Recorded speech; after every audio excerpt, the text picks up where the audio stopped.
ministro de Trabajo y Seguridad Social, Juan Castillo, vicepresidente de la conferencia anual de la Organización Internacional del Trabajo en Ginebra, afirmó que el país está en condiciones de comenzar a discutir la reducción de la jornada laboral semanal de 48 a 40 horas sin pérdida de salario. Esta propuesta ha sido impulsada por el PIT-CNT, que la ratificó en su 15º Congreso Ordinario y le será planteada como prioridad programática al presidente de la República, Yamandu Orsi, el próximo 23 de junio en la reunión que mantendrá el nuevo secretariado ejecutivo de la Central Obrera.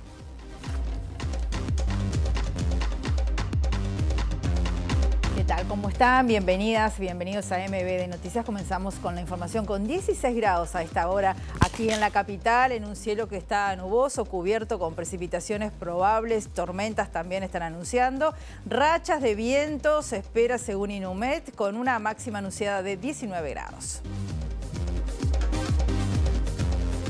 Vemos ahora las cámaras del Centro de Gestión de Movilidad de la Intendencia de Montevideo, Selmar Michelini entre Maldonado y Durazno. Hay obras de saneamiento, Félix Buxareo entre Francisco Muñoz y Lamas.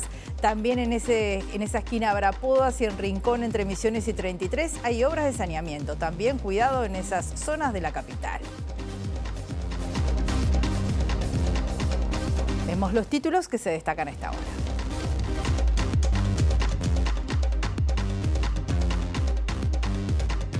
En el conversatorio Infancias, Adolescencias y Crimen Organizado, desafíos para su abordaje en el marco de los 35 años de la organización Gurises Unidos, se reveló que este año han sido asesinados 5 niños, niñas y adolescentes y 25 han sufrido heridas de bala. La Caja de Profesionales anunció que atenderá con normalidad sus obligaciones de junio, pero las jubilaciones y pensiones correspondientes al mes de julio se efectuarán en 2 pagos. El fiscal de Delitos Económicos, Gilberto Rodríguez, dijo que en la investigación del fraude en el Fondo de la Construcción aparece de manera bastante sólida que parte de ese dinero iba para el financiamiento del Partido Comunista y el Zunca. El senador Óscar Andrade del Frente Amplio negó que él, el Partido Comunista o el Zunca hayan recibido dineros del Fondo Social de Vivienda, como manifestaron los ex sindicalistas condenados y el fiscal del caso, Gilberto Rodríguez. El gobierno negocia un préstamo por $50 millones con el BID para concretar el nuevo diseño institucional en el sistema de ciencia y tecnología y el desarrollo de programas prioritarios como el de alta dedicación profesional. En su columna internacional de los viernes, Jano Gabard actualizará la información sobre la grave crisis desatada entre Israel e Irán con consecuencias impredecibles para la región y el mundo.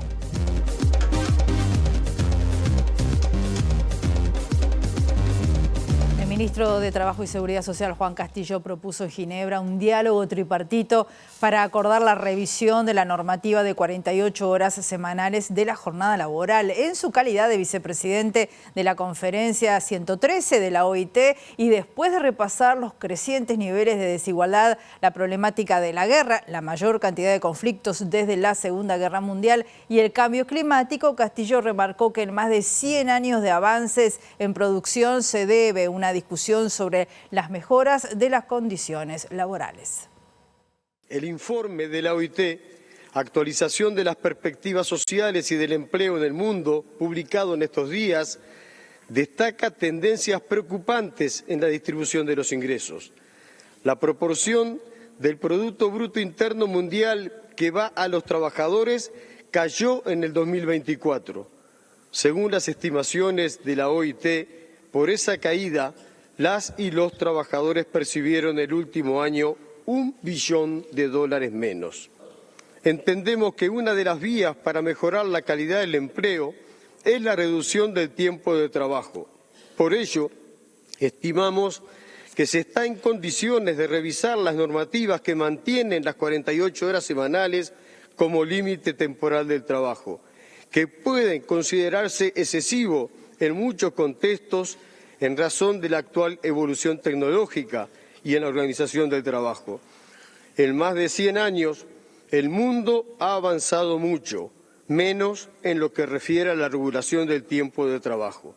Es importante analizar esta temática sin prejuicios, conjuntamente con la productividad y de manera tripartita. El directorio de la Caja de Profesionales Universitarios resolvió aplicar algunas medidas ante la demora de una solución parlamentaria a la crisis del organismo. En tal sentido, el presidente Daniel Alza manifestó que las obligaciones de pagos correspondientes al mes de junio se van a hacer con normalidad, pero aclaró que las jubilaciones y las pensiones correspondientes al mes de julio se van a efectuar en 2 pagos. Para el mes de julio, es decir, las obligaciones que tenemos prevista para el mes de julio van a ser diferidas en 2 pagos. Por un lado, los afiliados, los jubilados, los pasivos y los pensionistas van a cobrar el 75% del monto correspondiente para ese mes en la fecha, en el 31 de julio, como ya estaba pactada, es decir, la misma fecha prevista en el calendario. Y el resto, el 25%, se va a pagar el día 7 de agosto del 2025. Esta decisión se debe a que nosotros no tenemos los fondos suficientes hoy previstos ya para completar el pago del mes de julio. Las obligaciones de los activos que tenemos que pagar del mes de julio terminan de llegar a la caja en los primeros 3 días del mes siguiente. Entonces, con ese dinero es que vamos a completar el pago del 25% en el mes de agosto. Y a esta hora hay una movilización de la Asociación Civil de Profesionales Independientes en defensa justamente de la Caja de Profesionales. Es en la Torre Ejecutiva. Allí están manifestando cuáles son los principales problemas con los que se pueden llegar a encontrar. Están haciendo una movilización hace algunos minutos y está allí nuestro periodista Eduardo Delgado. ¿Cómo estás, Eduardo? Bienvenido, buen mediodía para ti. Un gusto saludarte, Rosina. Como tú bien decías, así es, se está desarrollando esta movilización y estoy con uno de los voceros justamente de esta asociación, con Sergio Bedrosian, para conocer justamente las razones de esta movilización y esta difícil situación que atraviesa la Caja de Profesionales. Hola, muchas gracias por estar.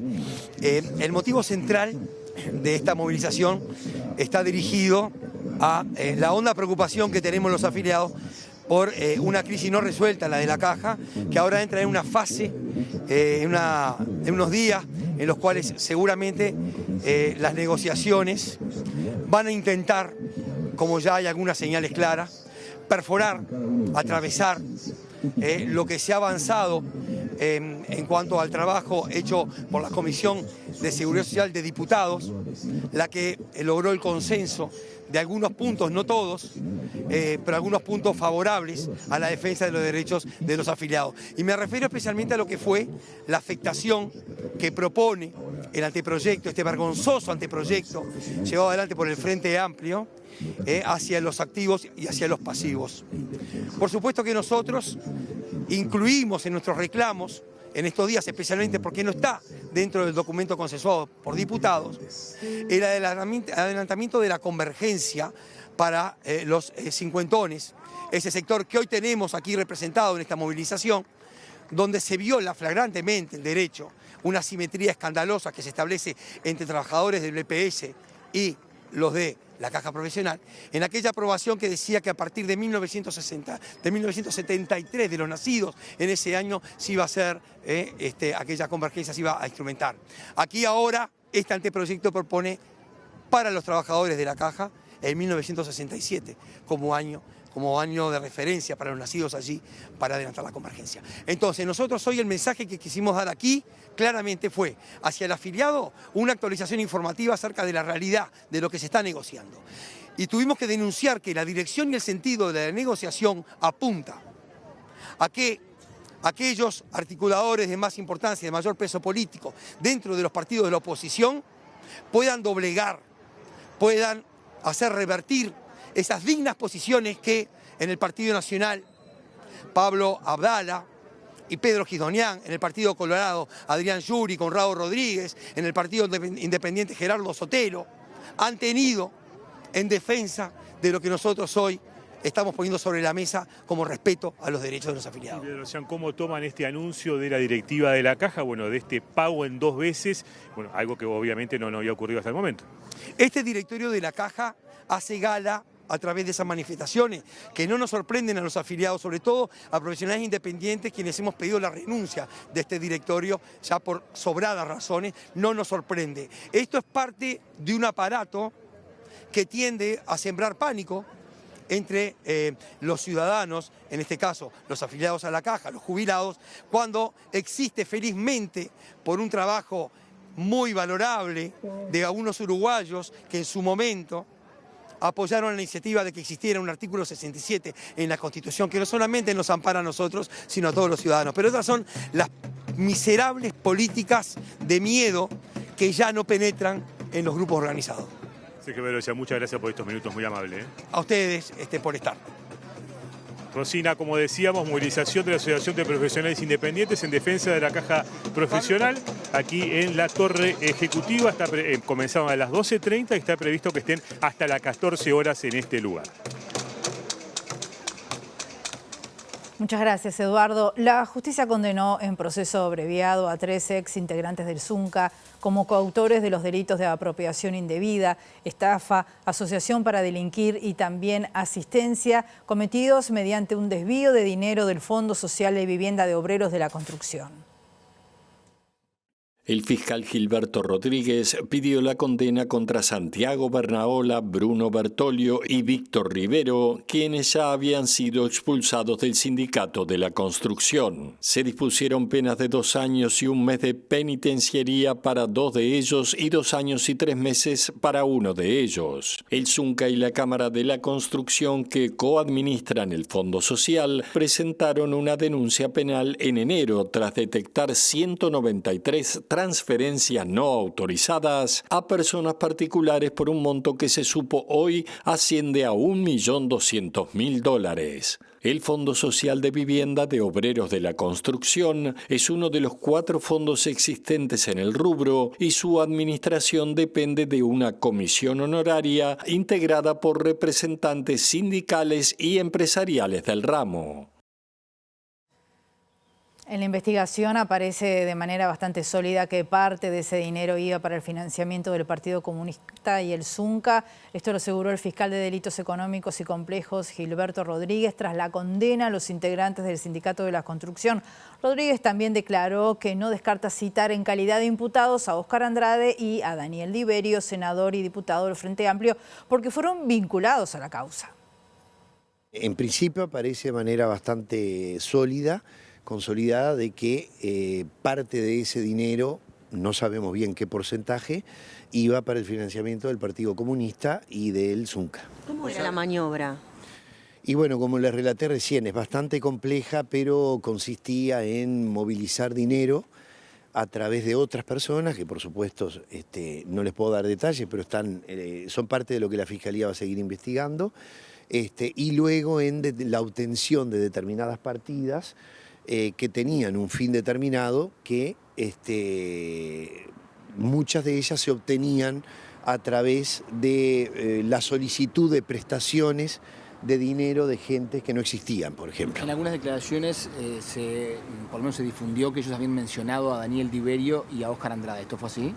Están mencionadas esas personas, sí. ¿Se van a citar? No se descarta la citación, por supuesto. Doctor, de ella y de algunas cuantas personas más. Y bueno, en principio, si yo les tuviera que decir ahora, están en carácter de imputados, porque se le está por lo menos atribuyendo cierta participación dentro de lo que es toda la investigación de estos hechos. O sea, para aclarar, de esta maniobra que surge, el Partido Comunista y sus autoridades estaban al tanto de que se estaban haciendo estas maniobras económicas para financiar el partido, ¿es así? De lo que surge en principio de la investigación y de lo que han dicho los propios imputados hoy condenados, sí. ¿Usted los va a citar para continuar con esta investigación y ver si quedan en calidad de imputados, ¿es así? Sí, en principio, por las atribuciones que tienen, yo diría, y es hasta más garantista, que las personas comparezcan en carácter de imputados. El senador del Frente Amplio, Óscar Andrade, negó que él, el Partido Comunista o el Zunca hayan recibido dineros del Fondo Social de Vivienda, como manifestaron los ex sindicalistas condenados y el fiscal del caso, Gilberto Rodríguez. Andrade argumentó que sería como tirarse un tiro en el pie, que el mismo sindicato que denuncia la estafa haya obtenido rédito económico con la maniobra. Parece por lo menos muy extraño que si el sindicato estuviera vinculado al desvío de fondos, haya tomado esta decisión. Porque el relato sería, tomaste la decisión de pegarte un tiro en el pie, sabiendo que estabas vinculado, en vez de dejar por un desvío, decidiste abrir toda una investigación. Acerca de las apreciaciones del fiscal, muchísima tranquilidad al respecto por lo siguiente. O sea, esto va a culminar esta investigación, nosotros tenemos la convicción, archivándose sin encontrar nada ni contra el Zunca ni contra el Partido Comunista, porque no puede haber pruebas de lo que no pasó. O sea, ¿por qué no hay pruebas? No hay pruebas de lo que no pasó. No pasó que hubiera un peso partido por la mitad de este fraude ni para el Zunca ni para el Partido Comunista. Si esto fuera así, ¿no? Habría una operación genial de transferencia de $1 millón para una organización que en la campaña no tuvo un segundo de televisión, ni agencia de publicidad, ni un segundo de televisión. Nada. Fue de las campañas más austeras de todas, pero además, y para el Zunca decide denunciar. O sea, en teoría la trama la arma el Zunca y decide denunciar, investigar, hacer auditoría y llevar el tema a la justicia. El abogado del Fondo Social de Vivienda de Obreros de la Construcción, el doctor Óscar López Goldaracena, celebró la condena de los 3 ex integrantes del Zunca por el desvío de dinero del fondo, pero aseguró que presentó una apelación para que se investigue a otras 11 personas más. También dijo que de momento no hay pruebas de que el dinero haya ido al Zunca o al Partido Comunista. Se trata de un excelente trabajo de la Fiscalía y de la Policía, a los cual subamos como denunciantes por el Fondo de la Construcción, pero hay muchísimos más personas e indagados en esta maniobra. ¿Qué ocurre? Al haberse celebrado un acuerdo de juicio abreviado entre la Fiscalía y la Defensa, no se puede continuar la investigación en este proceso, no hay juicio oral. Se aceptan las responsabilidades con unas penas exiguas, pero si estamos hablando de más de $1 millón y considerando los quantum de la pena, llegamos a la conclusión que el crimen paga en este país, porque se le está robando más de $1 millón a los obreros. ¿Y cuáles son las penas que se han puesto? Pese a que el fiscal Gilberto Rodríguez aseguró que hay elementos sólidos para decir que parte del dinero desviado fue para el Partido Comunista y el Zunca, López Goldaracena entiende que por el momento no hay pruebas para afirmarlo. Me alarmaría que así haya sido, que de un sindicato se financie un partido político. Pero no se puede afirmar eso livianamente, porque no hay pruebas. Como representante en este caso, como abogado del Fondo de Vivienda de la Construcción, hay que ir hasta las últimas consecuencias en este caso. El gobierno negocia un préstamo por $50 millones con el BID para concretar el nuevo diseño institucional en el sistema de ciencia y tecnología y el desarrollo de programas prioritarios como el de alta dedicación profesional. El director nacional de Innovación, Ciencia y Tecnología, Gonzalo Tancredi, se refirió al cambio institucional que significa la creación de la Secretaría de Investigación e Innovación bajo la órbita de Presidencia y las prioridades del sector. Primer objetivo sí se ha logrado, que es justamente esto, de que las políticas de ciencia y tecnología tengan una mayor relevancia en lo que hace a la definición de políticas nacionales. Sabemos también de las restricciones fiscales que tenemos en este momento, entonces tenemos que ver, digamos. No obstante, también se está conversando, negociando un préstamo internacional con el Banco Interamericano de Desarrollo, con el BID, para comenzar este proceso. Sabemos que obviamente esto no puede funcionar siempre a base de créditos o de préstamos, pero para esta etapa inicial es importante tener un flujo de capital desde el exterior para poder comenzar a justamente armar toda esta nueva infraestructura. Al BID la negociación está en el entorno de los $50 millones, que en realidad si uno lo pone en términos de estos números que tú planteabas, qué porcentaje del PBI es bastante poco, pero por lo menos nos va a servir como para poder iniciar este proceso. Entre las áreas prioritarias que se están definiendo se cuentan las ciencias de la vida, tanto animal como humana, las vinculadas al sector agropecuario y de tecnologías de la información y la comunicación, incluidas la robótica y la inteligencia artificial, la biotecnología y las energías renovables. Tancredi, que proviene del sistema de investigadores, entiende que este es un momento de dar un paso en el país. Creo que están dadas las condiciones para poder hacerlo. Ha habido un proceso de acumulación en todos estos, diríamos, 20 años, no solo de acumulación institucional, de mejora en los recursos. Bueno, creo que es el momento en el cual estamos en condiciones de justamente despegar. En el marco del Día Mundial de la Donación de Sangre, el Hospital de Clínicas está realizando una jornada especial de donación en su hall de 17 a 22 horas. Durante todo el año existe un amplio horario de recepción de donantes que se extiende siempre de 8 a 22 horas y también un servicio de recolección en otros lugares. Es muy difícil que tú al año no tengas una hora para destinar a venir a donar sangre, porque si te ofrecemos que podés de mañana, que podés de tarde, que podés a la tardecita y que después podés de noche, es muy raro que tú no tengas esa oportunidad.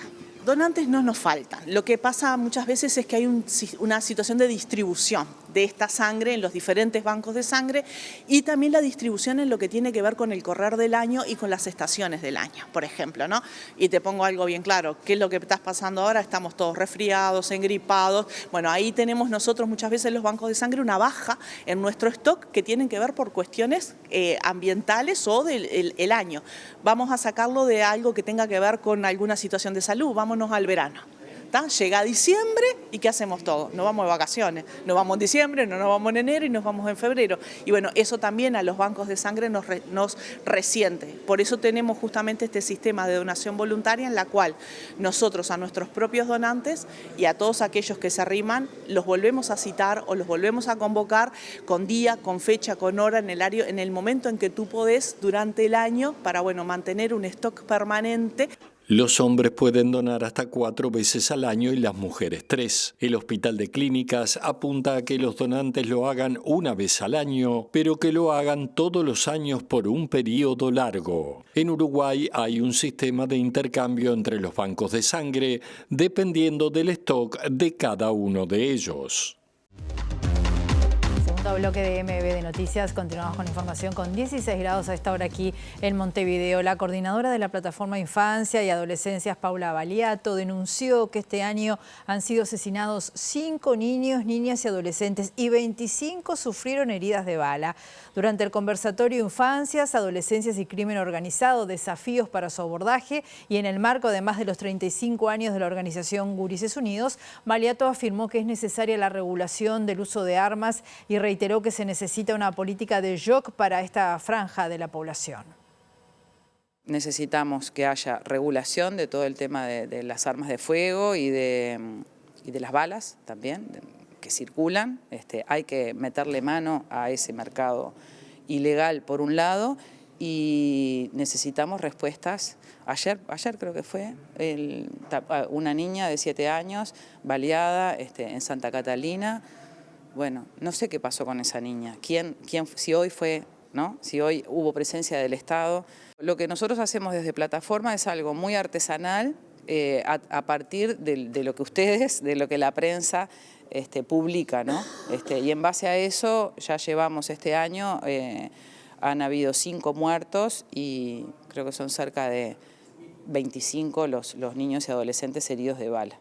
La plataforma Infancia y Adolescencias ve con buenos ojos la propuesta de la senadora del Frente Amplio, Blanca Rodríguez, de crear la figura del comisionado parlamentario para la infancia.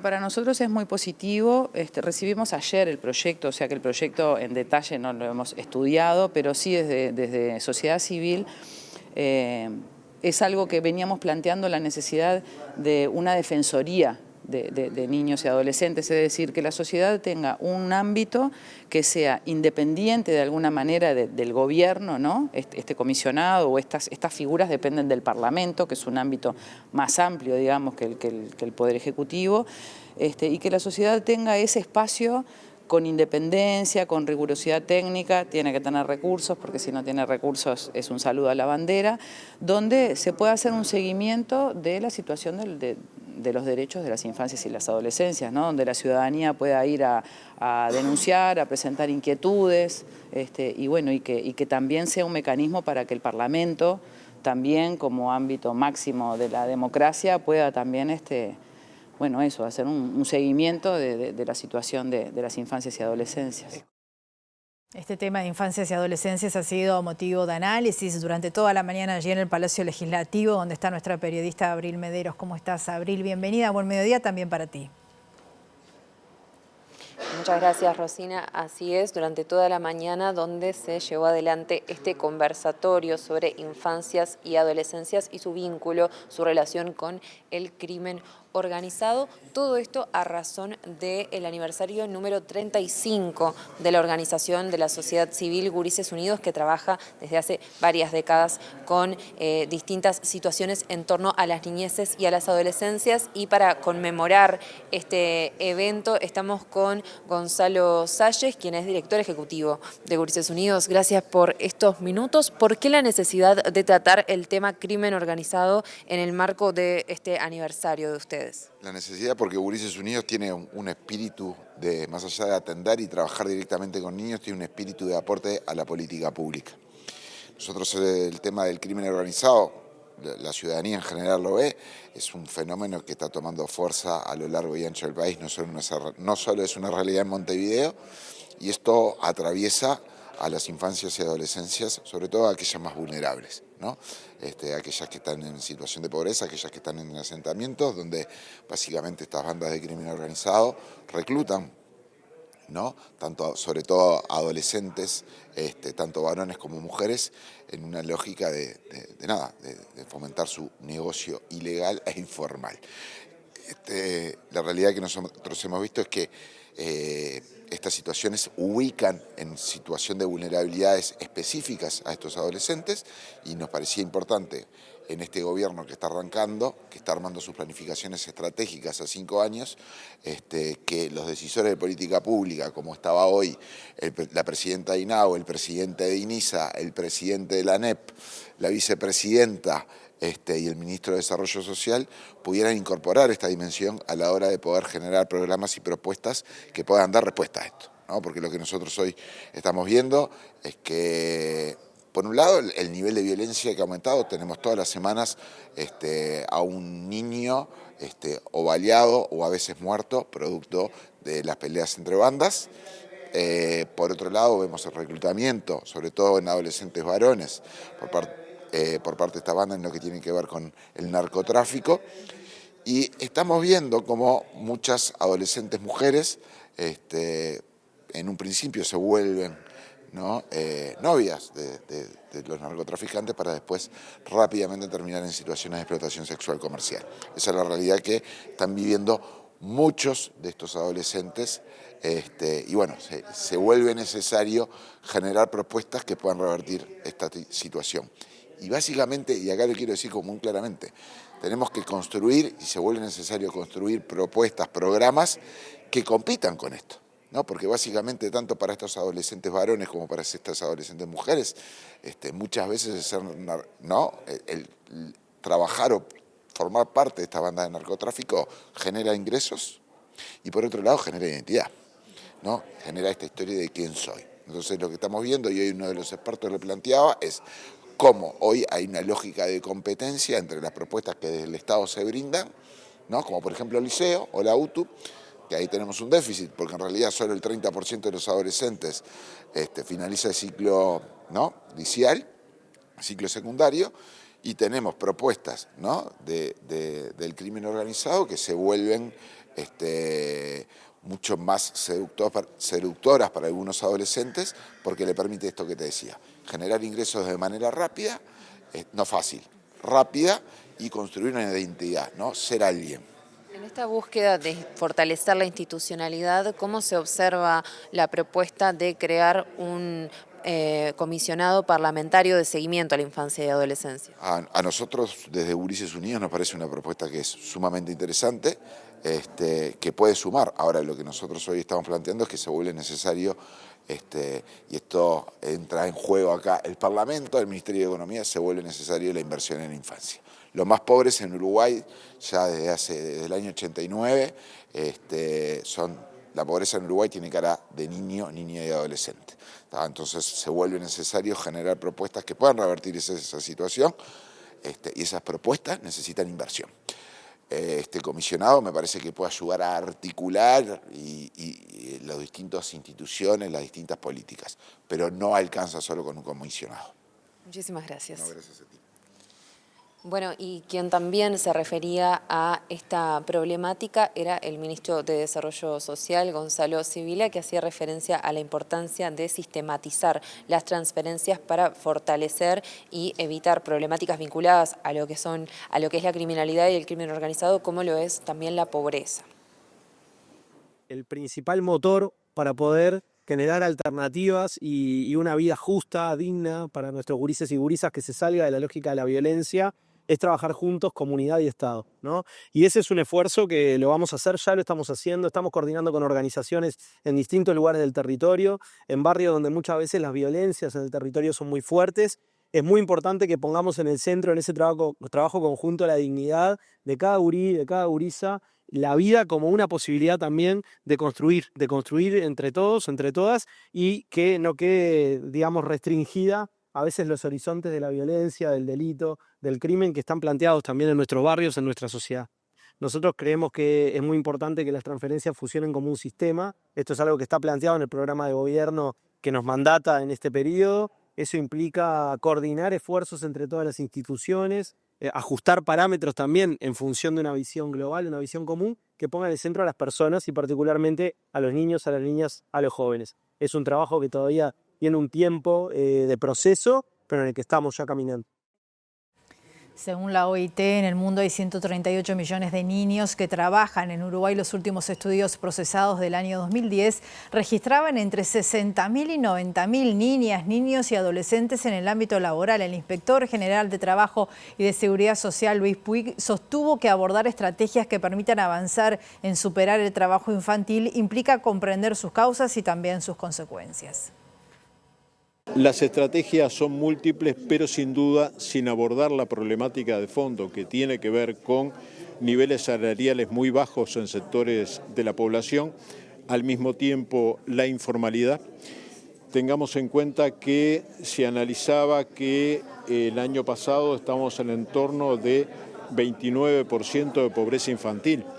Y en realidad, ¿eso qué quiere decir? Que hay hogares en los cuales los salarios de esos adultos, y en primer lugar habría que ver si tienen un trabajo formal o no, pero que en todo caso los recursos económicos no alcanzan para parar la olla todos los días, y ahí se produce lo que se llama el aporte al ingreso o al salario familiar, que es el trabajo de niños, niñas y adolescentes, que no tiene nada que ver con una situación que muchas veces nos encontramos por parte de gente que tiene influencia en la opinión pública, que dice, no, lo que existe es desarrollar una cultura del trabajo. No, la cultura del trabajo no tiene nada que ver con que el niño no vaya a la escuela, que no tenga la formación adecuada, que no esté preparado para el futuro, que no tenga la posibilidad de vivir su realidad de niño desde el punto de vista lúdico, desde el punto de vista de concurrir a la escuela. Entonces estamos ante un problema social muy serio que tiene sus orígenes, desde mi punto de vista, en la pobreza y la desigualdad, pero a su vez es un elemento perpetuador, catalizador para seguir perpetuando esa pobreza y esa desigualdad. El presidente de la ANEP, Pablo Caggiani, confirmó que las vacaciones escolares previstas para el mes de julio van a continuar siendo de una semana. Caggiani manifestó que ante el crecimiento de los casos de gripe, el Consejo Directivo de Primaria realizó una consulta al Ministerio de Salud Pública, pero al momento no está previsto ningún cambio en el calendario escolar. Hay una solicitud de la consejera Iglesias de volver a las 2 semanas de vacaciones. En realidad no tenemos ninguna ningún estudio que indique que cerrar escuelas mejora aprendizajes o cosas por el estilo. Lo que hizo la Dirección General de Educación Primaria fue consultar al Ministerio de Salud.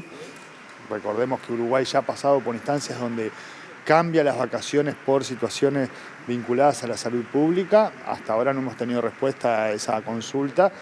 En principio no vamos a innovar, salvo que haya razones de fuerza mayor. O sea, seguimos en una semana.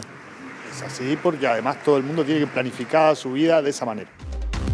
Los viernes son los días de la columna internacional de Alejandro Gabar. Hoy es un día fundamental, todo el mundo mirando hacia Irán y Alejandro nos va a ayudar a entender más de todo lo que está pasando. ¿Cómo estás, Ale? Bienvenido, buenas tardes. Gracias, Rosina, y ojalá pueda ayudar a entender lo que está pasando. Antes te cuento que venía preparado para hablar de todo lo que ocurrió en Argentina, con Cristina Fernández, con la reafirmación de su imputación.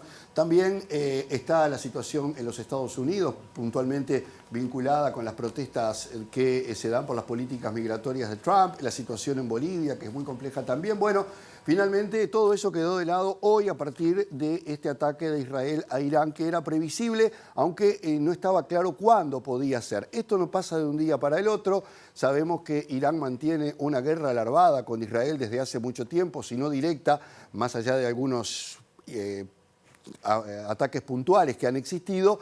Hay que recordar que Irán es el brazo, por lo menos es quien mantiene el brazo ejecutor a través de Hamas, Hezbollah y otros grupos en Oriente Medio, y eso significa que Irán es un enemigo directo de Israel y de Estados Unidos. Pero todo esto viene también a cuenta de que Irán no ha querido aceptar las condiciones que se le imponen vinculadas con su programa nuclear, el enriquecimiento de uranio, que ha sido uno de los capítulos de los últimos días. En fin, todo esto llevó a que, en definitiva, no se llegara a un acuerdo. Israel considera que es muy grave que Irán tenga armas nucleares, más allá del poderío que ya tiene en materia misilística, y eso derivó en este ataque que se preveía. ¿Por qué? Porque Estados Unidos ya había retirado a su personal no necesario en la región de Oriente Medio, también de las embajadas, porque se preveía, y seguramente sabía, aunque Estados Unidos dice que no estaba enterado de este ataque, que algo iba a ocurrir de un momento a otro, algo que finalmente comenzó a darse en la jornada de ayer,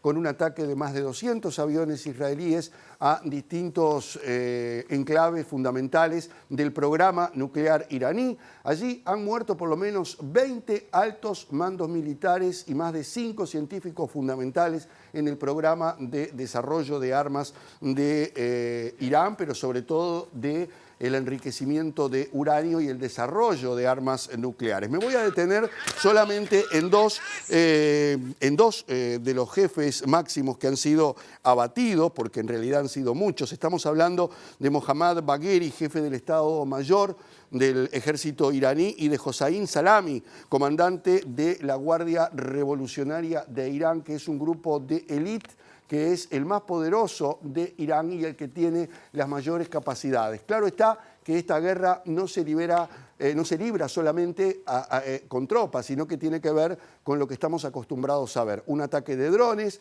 un ataque de aviones, un ataque de misiles. Hoy, por ejemplo, además, hace unos minutos nada más, después del primer ataque o de la primera andanada de ataques que se produjo en distintas ciudades de Irán, particularmente en Teherán, la capital, pero en Natanz, que es uno de los puntos fundamentales en el centro de Irán, donde se están desarrollando los programas nucleares, con armamento que está vinculado a drones, pero también a misiles tirados desde aviones. Ahora, también hace algunos minutos, Israel volvió a atacar una instalación de misiles tierra-tierra de Irán, como para ir comprometiendo las capacidades de este país. Se ha pedido un llamado urgente al Consejo de Seguridad, han existido manifestaciones inmediatas de los principales líderes del mundo, pero por sobre todas las cosas del presidente de Estados Unidos, Donald Trump, quien primero dijo que no estaban enterados de las acciones de Israel, después dijo que si Irán responde o no acepta un acuerdo,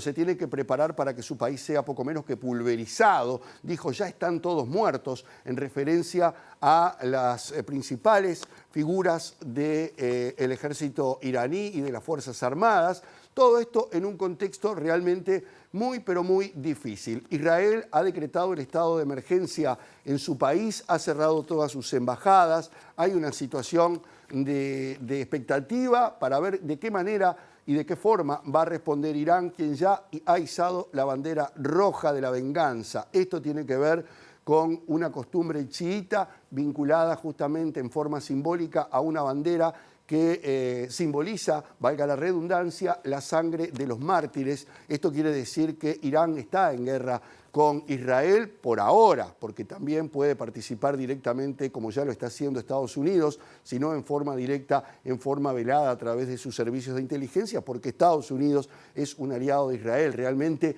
nadie puede creer con cierto criterio que Estados Unidos no sabe nada o no tiene nada que ver de este ataque israelí, porque es la base de apoyo de Israel para poder llevar a cabo sus acciones, o por lo menos acciones de esta envergadura, que es atacar nada más y nada menos que a una potencia de Oriente Medio y del mundo chiita como es Irán, que como les decía es quien está detrás de las distintas facciones que están enfrentadas con Israel, Hezbollah en el Líbano, Hamas en la Franja de Gaza, los hutíes del Yemen, por citar solamente algunos de los grupos que están patrocinados por el chiismo de Irán.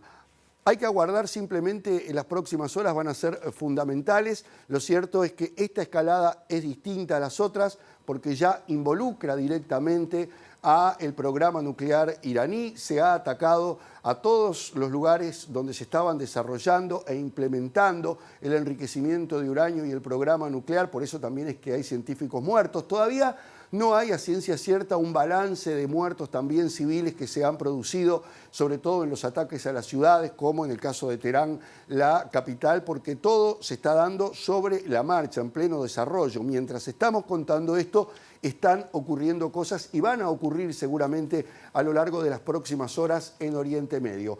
Por ahora, lo único que resta conocer es el alcance de la respuesta que va a dar Irán y de qué manera va a ser. Si va a ser un ataque directo a Israel como se prevé, pero también otro tipo de acciones que podrían estar fuera de las fronteras de ambos países. Recordemos que Irak es un punto clave porque está en el medio y allí es que Estados Unidos retiró a su personal y a muchos de sus soldados, pero no solamente. Recordemos que hoy las guerras son globales y que lo que tiene hoy un punto en Oriente Medio puede tener repercusiones en Europa, en Estados Unidos o en otras partes del mundo. ¿Qué dijeron Rusia y China? Bueno, han condenado en alguna medida la acción israelí, han pedido y han llamado al diálogo a ambos países, pero por sobre todas las cosas han marcado sus diferencias con el accionar de Israel y Estados Unidos en esta materia, porque más allá de las alianzas que Irán pueda tener con estos países, se considera que esto es realmente un paso más,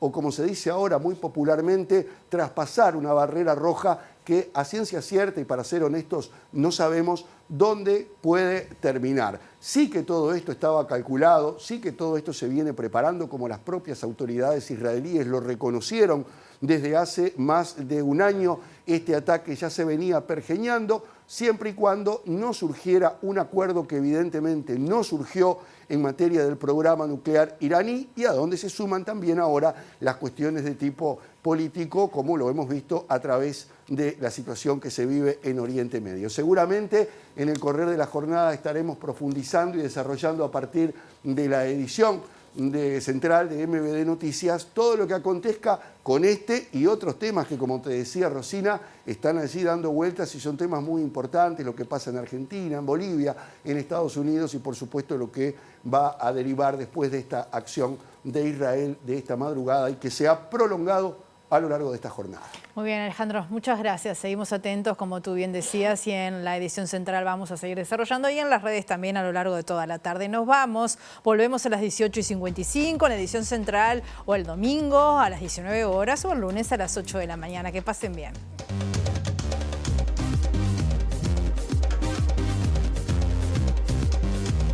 En el conversatorio Infancias, Adolescencias y Crimen Organizado, desafíos para su abordaje en el marco de los 35 años de la organización Gurises Unidos, se reveló que este año han sido asesinados 5 niños, niñas y adolescentes y 25 han sufrido heridas de bala. La Caja de Profesionales anunció que atenderá con normalidad sus obligaciones de junio, pero las jubilaciones y pensiones correspondientes al mes de julio se efectuarán en 2 pagos. El fiscal de Delitos Económicos, Gilberto Rodríguez, dijo que en la investigación del fraude en el Fondo de la Construcción aparece de manera bastante sólida que parte de ese dinero iba para el financiamiento del Partido Comunista y el Zunca. El senador Óscar Andrade del Frente Amplio negó que él, el Partido Comunista o el Zunca hayan recibido dineros del Fondo Social de Vivienda, como manifestaron los ex sindicalistas condenados y el fiscal del caso, Gilberto Rodríguez.